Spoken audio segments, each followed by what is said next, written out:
Okay, hello everyone. Today we will continue talking about the forms of government and the evolution of government and how people were ruled and the role that they played in ancient Athens. Today we'll focus just on democracy and how democracy is the rule of the people. We'll talk about how that came about. Yesterday's lesson, as we review here, and you'll see at the end slide here. Yesterday's lesson, I'll show you right now. Again, we discussed monarchy, oligarchy, tyranny, and briefly democracy. We'll focus just on democracy today. And this is the evolution of government through ancient Athens, the most influential of the city-states in ancient Greece. So we'll do democracy in Athens today. It comes about around 500 BCE, and it was a new leader named Cleisthenes. Yes, it is a very difficult name to spell and pronounce. So around 500 BCE, this new leader, Cleisthenes, comes to power. Although he is one of the wealthiest people in the city of Athens, and he is from one of the most powerful and influential aristocratic families in ancient Athens, Cleisthenes did not believe that a small number of aristocrats, which are those wealthy landowners which make up an oligarchy, he did not believe that they should have the say. He did not believe that the small number of wealthy men only should be making the laws for everyone else in ancient Athens. And so therefore, he came up with this idea that Cleisthenes is the father of democracy, and that's how history remembers him. There are lots of stories and historical back and forth about traders and people that came to Greece and had this idea of democracy already, and it made it to Cleisthenes, and he's the first person to put it into effect in Europe or in Greece. But as far as history remembers right now, we discuss around 500 BCE, the father of democracy is Cleisthenes. So it's really important to remember this form of early democracy was not perfect. Who had the right to vote? All citizens, a word that you learned yesterday, all citizens had the right to vote, and voting is a way in which they would participate in that democracy. And they would do so in this location called the assembly. And so in democracy, it included so many people in ancient Athens. Not everyone, of course, we'll talk about that right now, but it did include so many people that they couldn't meet indoors in a single location. So they met on a hill just outside of Athens, where these citizens could gather and discuss issues and debate issues. Now, how many people? Up to 6,000 people had the right to vote in ancient Athens. This, however, was only the citizens who were defined as all free men.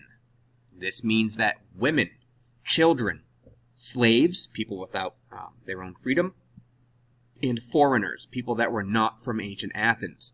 If they were from another city-state, maybe they were trading, they were a trader or a merchant, or for whatever reason, that foreign dignitary, whatever reason that they might be in ancient Athens at that time, if they are not a citizen, meaning someone who lives and is from ancient Athens, they didn't have the right to vote. And so it was not a perfect system, because as you can see here, citizens is just the free men.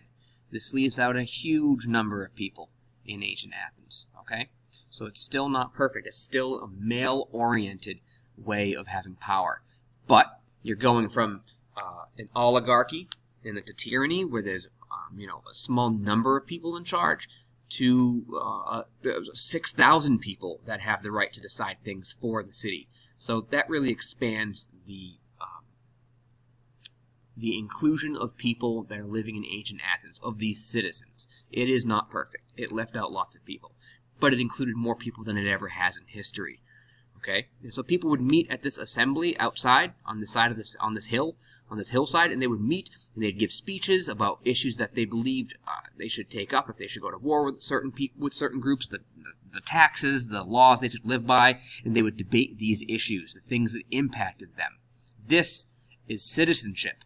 This is your civic duty, taking part in the things that will impact in the decision-making process. That's it right there. These people, these citizens, they were stakeholders, and they took part. They participated in the decision-making process for the entire city. And since it was up to 6,000 people, more people were involved in the decision-making in ancient Athens during democracy under Cleisthenes than ever before in ancient history. This is the rock star himself. Gorgeous beard, gorgeous head of hair. This is a statue of him, or really a bust of him. The bust is the shoulders and the head. And that's your father of democracy right there, Cleisthenes. Okay? So let's talk about how it was not a perfect system.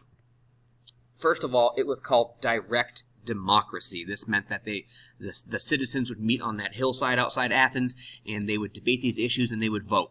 And so this means that every single person that was there had one single vote. And if there was up to 6,000 people, then that means that, each person had 1/6,000th of the decision-making process. So the benefits, the positives of this direct democracy is that all citizens have a say in the government. The problem there is that, when we say all, you think it includes everyone, and that's very misleading because citizens were only free men. All citizens can express opinions at the assembly, which means they can participate in debate, and eventually they can have their voice heard. If they disagree or agree with something, they have the right to stand up and say, I agree with it for this reason, or I disagree with your opinion because of this reason. Okay? And the greatest benefit of democracy is that the power of the nobles, who are the aristocrats, the wealthiest, the oligarchy, the aristocrats here are the nobles, their power is limited because they don't get to sit around and make decisions for everyone else. You better believe that aristocrats had the right to be citizens if they were men, because they're wealthy, but it also meant that if you were a poor male living in ancient Athens, you still had the right, no matter if you had money or not, to show up. So it means that the vote that a noble had or an aristocrat had is equivalent to the same one single vote of a poor person in ancient Athens. So it really made the playing field pretty level, pretty equal. That's really cool. The drawbacks, the negatives to direct democracy, as we talked about, it doesn't include women and females at all. It doesn't include slaves. I didn't put children on this part, but it didn't include children, and foreigners have no say. You might be a foreigner living in ancient Athens, but you're not a citizen of ancient Athens. You're not a permanent member of ancient Athens, so you have no say. Sometimes people were forced to attend the assembly. If they needed some decisions required all 6,000 people, or at least 6,000 people, to be at the assembly. And other people had things to do, or they didn't think that certain issues might have been something that they felt like debating or taking part in. The thing that they would do, one Greek writer tells us that the government of ancient Athens, of the city itself, would send slaves to the market, and they would round up more citizens if necessary, if they needed to reach a certain number, whether it was 500 or 5,000 or 6,000. And so the way they would do this is the slaves would walk through the market far apart from each other, holding a very long rope between them. And that rope was covered in red dye, and they would bump into this rope. People would bump into this rope, and if you had a mark of this red dye on your clothing, if it touched anybody that it touched, and they were a citizen, so if it touched a child or a slave or a woman, it didn't count. But if it touched a free male, then they were required, with red dye on them, if they had red dye on them, they were required to go to the assembly and take part in listening to the debates and then eventually vote. And if they didn't, they paid a very large fine of money, a very large sum of money as a penalty if they had red dye on them. So that was a drawback, a negative sometimes. You were forced to go and take part in something, and so some people didn't want to at certain times. And so another and final drawback here, or negative, is that it was difficult to make decisions with so many people.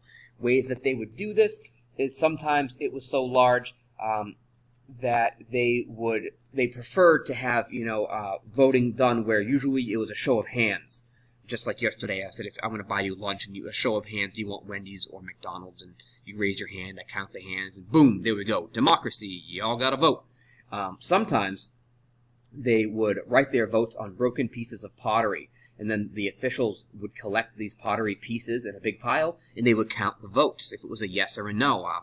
Do we raise taxes, yes or no? And this was called a secret ballot if you didn't want people to know what your vote was. By a show of hands, everyone knows what you voted for. If you voted for McDonald's, you raised your hand, and I was like, ugh, I want Wendy's, and now I can hold it against you that you didn't vote for Wendy's. Instead, you could use these pieces of pottery.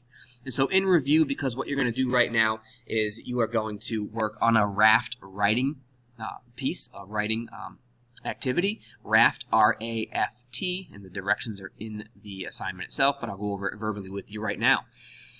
R means role. You're going to have the role of either any citizen in ancient Athens or Cleisthenes himself, the rock star, okay, the father of democracy. Your audience will be the other citizens on the hill at the assembly.